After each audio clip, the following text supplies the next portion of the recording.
선생님, 삶의 만족도를 1에서 10으로 나타낸다고 하면 몇 점 정도라고 생각하세요? 한 6에서 7점 정도? 그러면 어떻게 하면 삶의 만족도가 10점이 될 수 있을까요? 지금 제가 처해진 환경에서 좀 뭔가 많이 채워지면? 만약 하나님께서 선생님의 삶에 함께 하시게 된다면 삶의 만족도는 어떻게 달라질까요? 글쎄, 잘 생각은 안 해봤어요. 선생님 혹시 천국은 어떻게 해야 갈 수 있다고 생각하세요? 글쎄, 생각은 안 해봤는데 하나님을 믿으면? 네, 선생님의 얘기를 잠깐 듣고 보니까 제가 기쁜 소식을 전할 수 있을 것 같아요. 잠깐 제 이야기를 들려드려도 될까요? 저는 예전에 눈먼 장님 같은 삶을 살았던 것 같아요. 왜냐하면 제가 가지고 있는 것들보다 제가 가지고 있지 않은 것만 보면서 살았거든요. 그래서 내가 저것만 가지면, 내가 저 일만 할 수 있다면 나는 행복해질 텐데 라고 생각하면서 살게 됐어요. 그래서 늘 불행했고, 그리고 늘 결핍감과 열등감에 시달리고 살다 보니까 자신감도 없었고 제 삶이 굉장히 초라하다고 느꼈어요. 또 어느 날 제가 우연히 처음 만난 사람이었는데 그 사람한테 이런 이야기를 듣게 되었어요. 하나님이 저를 사랑한다는 거예요. 저는 너무 궁금했어요. 도대체 하나님이 누구길래 나를 사랑한다는 걸까? 하나님은 왜 나를 사랑한다는 걸까? 그래서 그런 궁금증 때문에 교회로 오게 됐고, 그리고 하나님을 만나게 됐고, 예수님이 주시는 풍성한 삶을 받게 되었어요. 그러고 난 이후에 저의 삶은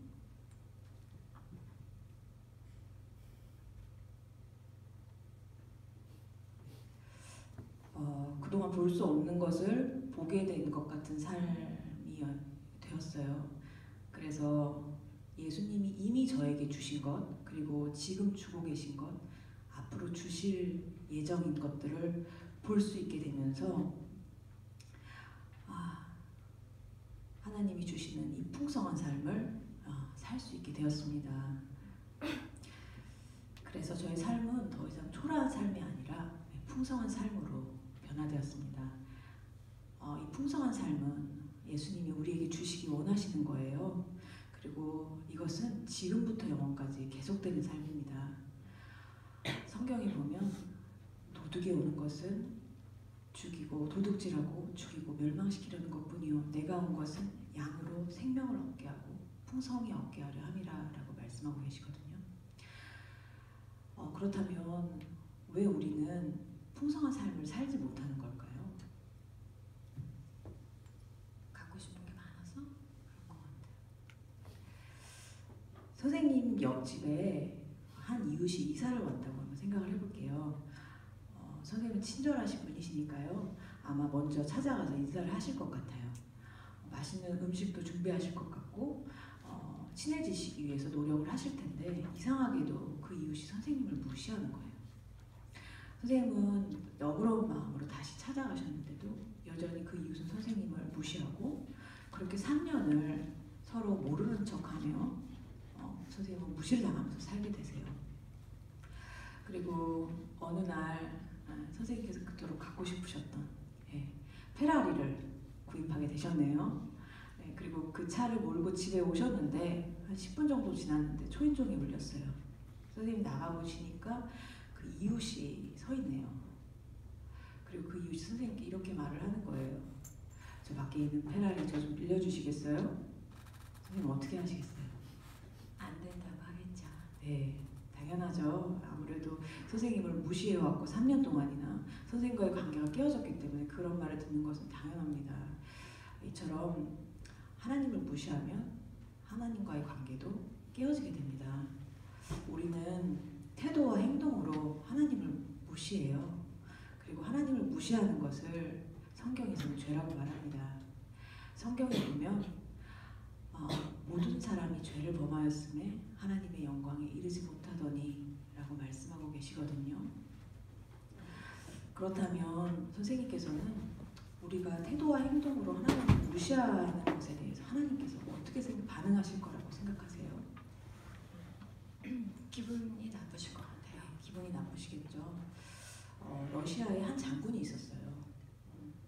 전쟁 중이었기 때문에 부대원들과 그리고 가족 모두가 함께 이동을 하는 상황이었어요. 한 부하가 와서 보고하기를 식량을 누군가 훔쳐가고 있다는 거예요. 너무 화가 났어요, 장군은. 그래서 누구든지 식량을 훔치다가 잡히면 무서운 채찍질을 가할 거라고 엄포를 내렸어요. 그리고 며칠 후에 부하가 와서 보고하기를 좋은 소식과 나쁜 소식이 있는데 좋은 소식은 그 범인을 잡았다는 거예요. 나쁜 소식은 그 범인이 장군의 어머니라는 것입니다. 장군은 어머니를 벌하고 싶지 않았어요. 어머니가 채찍질을 당하다가 돌아가실 수도 있기 때문이었어요. 그렇지만 누구든지 식량을 훔치다가 잡히면 무서운 채찍질을 가하겠다고 엄포를 내렸잖아요. 그래서 그렇게 하지 않으면 부대 내에서 신뢰를 잃을 것이 뻔했어요. 장군은 곤란했습니다. 그리고 마침내 어머니께서 형벌을 받기 위해서 단에 오른 날이 왔고, 그때 그 순간 장군은 소리를 치면서 형을 중지하라, 그렇게 말했어요. 그리고 단에 올라간 장군은 자신의 옷을 벗고 이렇게 말했습니다. 어머니 대신에 나를 쳐라. 이로써 장군은 어머니에 대한 사랑을 보여준과 동시에 공의롭게 일을 처리할 수 있었습니다. 하나님의 마음도 이와 같을 거라고 저는 생각해요. 하나님은 우리를 사랑하셔서 벌하시기를 원치 않으세요. 하나님은 또한 공의로우시기 때문에 우리의 죄를 벌하셔야만 합니다. 성경에 보면 죄의 싹은 사망이요 하나님의 은사는 그리스도 예수 우리 주 안에 있는 영생이니라 라고 말씀하고 계시거든요. 하나님은 이 곤란한 문제를 예수 그리스도 안에서 해결하신 거예요. 선생님은 예수님은 어떤 분이라고 생각하세요? 그냥 십자가에서 돌아가신 분? 이거는 이 핸드폰 안에 제가 그동안 살면서 했던 말과 행동이 다 들어있다고 한번 생각을 해볼게요. 여기에는 저의 자랑스러운 모습도 있겠지만 제가 말과 행동으로 지은 죄들도 들어있을 거예요. 그래서 저는 제가 죄인이라고 생각합니다. 이 손을 저라고 생각해 볼게요. 이건 저의 삶이고요. 제 위에 저의 삶이 놓여 있습니다. 하나님은 하늘 위에 계시죠. 하나님은 우리와 함께하기를 원하세요. 하나님은 우리를 사랑하시지만 저희 죄는 미워하시잖아요. 그래서 하나님은 우리와 친밀한 관계가 될 수가 없습니다. 아까 말씀드린 그 이웃과의 관계처럼 말이에요. 이 곤란한 문제를 해결하기 위해서 하나님은 예수님을 이 땅에 보내주셨어요. 예수님은 우리와 똑같이 희노애락을 느끼셨지만 죄는 없으셨어요. 예수님은 완전한 삶을 사셨고 죄가 없으셨기 때문에 우리의 죄를 대신 담당해 주실 수가 있으셨어요. 예수님은 우리의 죄를 대신해서 십자가에서 죽으시고 부활하셔서 다시 하늘로 올라가셨어요. 그러므로 예수님만이 우리에게 풍성한 삶을 주실 수가 있으시고 하나님과도 우리가 이렇게 함께 할 수 있게 된 것입니다. 예수님은 완전한 삶을 사셨어요. 그러므로 예수님만이 우리에게 풍성한 삶을 주실 수가 있습니다. 성경에서는 하나님이 세상을 이처럼 사랑하사 독생자를 주셨으니 이는 그를 믿는 자마다 멸망치 아니하고 영생을 얻게 하려 함이라 라고 말씀하고 계십니다. 그렇다면 우리는 어떻게 이 풍성한 삶을 받을 수 있을까요? 글쎄요. 네.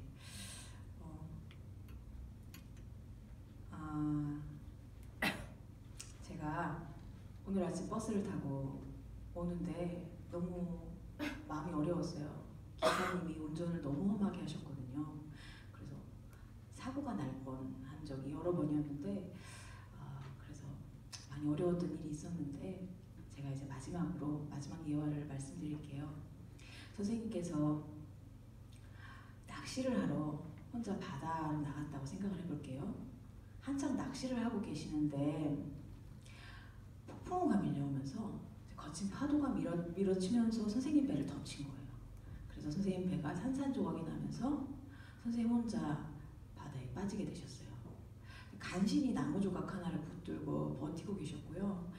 누군가 구조하지 않으면 선생님은 아마도 곧 죽으실 거예요. 그때 저쪽에서 구조선 한 척이 선생님에게 다가왔어요. 그리고 선생님께 밧줄을 던져주었습니다.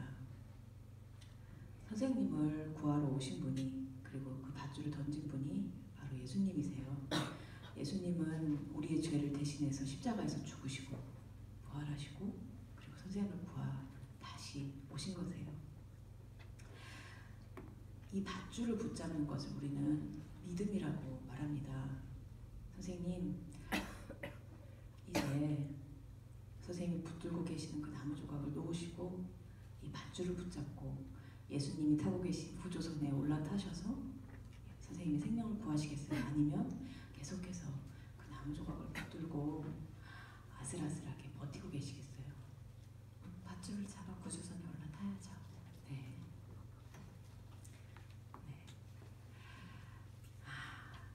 예수님만이 유일한 길이세요. 네. 완전하신 삶을 사신 그 예수님만이 유일한 길이십니다. 그러므로 오직 예수님을 신뢰할 때 우리가 풍성한 삶을 받을 수 있어요. 성경에서는 이렇게 말씀하세요. 내가 곧 길이요 진리요 생명이니 나로 말미암지 않고는 아버지께로 올 자가 없느니라 라고 말씀하세요. 네, 이 풍성한 삶을 받기 위해서는 세 가지가 필요한데 첫 번째는 지식이에요. 예수님을 아는 지식이에요. 두 번째는 동의예요. 예수님이 하신 일을 사실이라고 동의하는 거예요. 세 번째는 신뢰예요. 오직 예수님을 온전히 신뢰하는 거예요. 네. 여기까지 제가 한 이야기가 이해가 되세요? 네. 그러면 예수님이 주시는 이 풍성한 삶을 받기 원하세요? 네, 원해요. 네. 그러면 선생님께서 예라고 대답한 그 의미가 무엇인지 잠깐 설명을 드릴게요. 첫째는 인정이에요. 선생님이 그동안 하나님을 거역하고 지어온 죄를 회개하고 그리고 그분이 용서해 주신 것을 인정하는 겁니다. 둘째는 믿음이에요. 오직 예수님만이 선생님을 죄를 위해서 죽으시고 선생님을 구원하시기 위해서 죽으시고 부활하신 것을 믿는 거예요. 그리고 셋째는 결심이에요. 그 예수님을 선생님 삶의 구원자요 주님으로 믿고 따르기로 결심하는 것입니다. 여기 이 소책자에는 우리가 지금까지 아는 이야기들이 적혀 있어요. 집에 가서 꼭 다시 한번 읽어보시기를 권합니다. 네. 선생님, 그러면 우리가 새로운 삶을 시작하기 위해서 저를 따라서 한마디씩 해보시겠어요? 하나님 아버지, 저는 죄인입니다. 저는 죄인입니다. 저의 죄를 용서해 주세요. 저의 죄를 용서해 주세요. 예수님이 하나님의 아들이시며 예수님이 하나님의 아들이시며 저의 죄를 대신하여 십자가에서 죽으시고 저의 죄를 대신해서 십자가에서 죽으시고 부활하신 것을 믿습니다. 부활하신 것을 믿습니다. 이제 예수님을 제 제 삶의 구원자여 주님으로 제 삶의 구원자와 주님으로 믿고 따르기를 원합니다. 믿고 따르기를 원합니다. 예수 그리스도의 이름으로 기도드립니다. 예수 그리스도의 이름으로 기도드립니다. 아멘. 아멘. 선생님 축하드립니다. 네, 우리 새로운 삶을 살게 되신 기념으로 악수를 해볼까요? 이렇게 악수를 해볼게요. 실제로 예수님 시대에서는 이렇게 악수를 했다고 해요. 이건 선생님의 손이고, 이건 하나님의 손이에요. 성경에 보면 내가 그들에게 영생을 주노니 그들이 멸망치 아니할 것이요 또한 그들 내 손에서 빼앗을 자가 없으리라 라고 말씀하고 계시거든요. 이 이게 무슨 뜻이냐 하면 우리가 하나님으로부터 멀어질 때에도 하나님은 결코 우리를 놓지 않으신다는 그런 말씀이십니다. 네. 선생님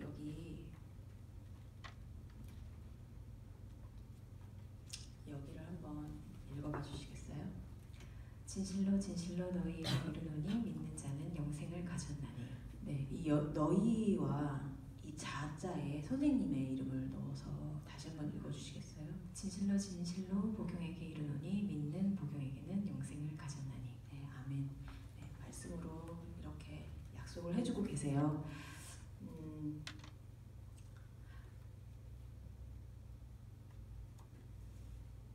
선생님 여기를 한번 읽어주시겠어요? 여기서부터. 누구든지 주의 이름을 부르는 자는 구원을 얻으리라.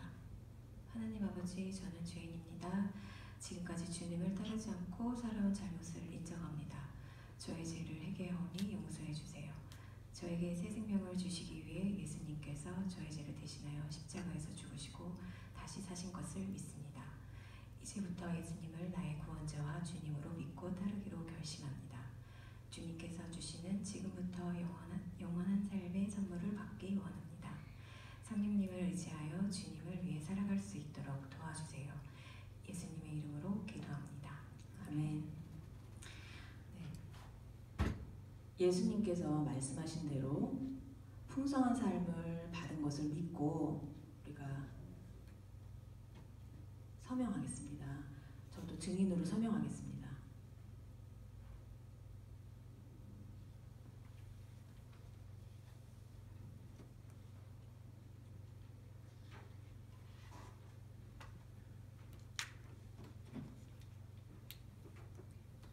하나님의 자녀가 되신 것을 축하드립니다. 네. 하나님의 자녀로서 하나님과 더 친밀한 관계를 이어나가기 위해서 신앙성장의 5가지 방법을 안내해 드릴게요.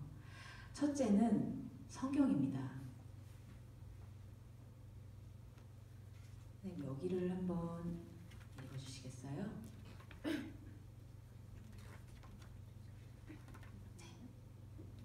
매일 성경을 한 장씩 읽으세요. 네. 복음은 좋은 소식이라는 뜻입니다. 네. 성경은 하나님의 자녀들을 위한 말씀이에요. 성경에는 그분의 약속과 그리고 우리가 따라 살아야 하는 진리가 들어있는 그런 하나님의 편지거든요. 그래서 우리는 성경을 읽으면 하나님이 우리의 삶에서 원하시는 것이 무엇인지를 알게 되는 거예요. 요한복음부터 읽는 이유는 예수님이 주시는 풍성한 삶이 무엇인지 우리가 발견해 나가는 첫걸음이 되기 위해서입니다. 아무리 바쁘시더라도 제가 요한복음 책자를 드리고 갈게요. 하루에 한 장씩 꼭 읽어보시기를 권합니다. 네. 두 번째는 기도예요. 기도는 하나님과 나누는 영적인 대화거든요. 하나님과 직접 교제할 수 있는 통로예요. 그러니까 어떤 특정한 장소나 시간에 구애받지 마시고요. 매일 자신의 모든 것에 대해서 하나님께 말씀드려보세요. 기도가 어려우시다면 이렇게 쉽게 할 수 있는 방법이 있습니다.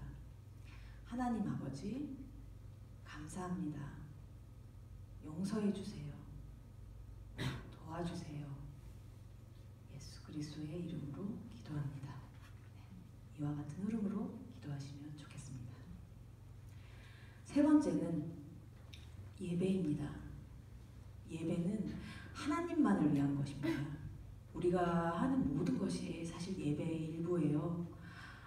쉬는 거, 일하는 거, 먹고 마시는 거, 우리가 걸을 때나 운전할 때나 매 순간 하나님을 위한 예배가 되는 거거든요. 왜냐하면 매 순간 하나님이 우리에게 어떤 분이시고 얼마나 중요하시고 소중한 것인지를 표현하는 것이 바로 예배이기 때문입니다. 성경을 바르게 가르치는 교회에 출석하셔서 다른 분들과 함께 예배를 드리시기를 권합니다. 혹시 다음 주에 선생님 저희가 함께 예배를 드리고 싶은데 시간이 어떠실까요? 네, 좋아요. 네. 그러면 저희 교회는 11시에 예배가 시작이 되니까요. 10시 20분까지 선생님 댁으로 모시러 오겠습니다. 그리고 네 번째는 교제입니다.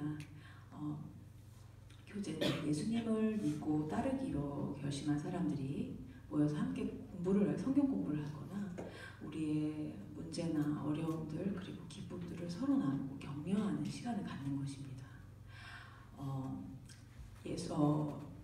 예수님을 믿고 따르기로 한 그리스도인들과 함께 교제하면 믿음이 성장하실 수 있어요.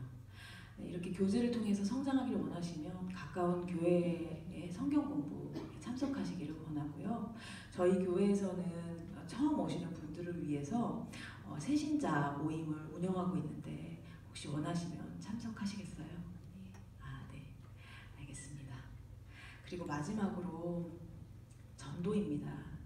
전도는 하나님께서 저를 위해 제 삶에 하신 일이 저의 삶을 어떻게 변화시켰고 그 변화에 대해서 그리고 그 기쁨에 대해서 전하는 일입니다. 네. 하나님은 우리가 거저받은 것을 우리의 가족과 그리고 우리의 친구와 우리 주변에 나누기를 원하세요. 네. 혹시 선생님이 오늘 받으신 이 풍성한 삶을 전하고 싶은 분이 계신가요? 네, 혹시 생각나시는데 어려움이 있으시다면 저희가 도와드릴 수 있습니다. 네, 알겠습니다. 네. 끝까지 저의 이야기를 들어주셔서 너무나 감사합니다. 선생님 혹시 기도 제목이 있으시면 제가 함께 기도해드리고 싶은데 기도 제목 말씀해 주시겠어요? 이제 교회를 잘 다닐 수 있게 믿음이 생겨나기를 기도해 주세요. 그러면 제가 마지막으로 기도하도록 하겠습니다. 하나님 아버지, 우리 선생님이 예수님을 믿고 풍성한 삶을 받게 된 것을 감사합니다. 또한 우리가 이렇게 귀한 교제를 나눌 수 있도록 해주셔서 감사합니다. 하나님, 우리 선생님의 믿음이 건강하게 잘 자랄 수 있도록 도와주세요. 또한 우리가 함께 드리는 예배에 기쁨을 더하여 주세요. 우리 선생님 앞으로 교회에 잘 나오실 수 있도록 인도해 주시기를 구하오며 이 모든 말씀 예수 그리스도의 이름으로 기도합니다. 아멘. 선생님 그러면 저희 이번 주 주일날 만나도록 하겠습니다. 네, 감사합니다. 감사합니다. 안녕히 계세요.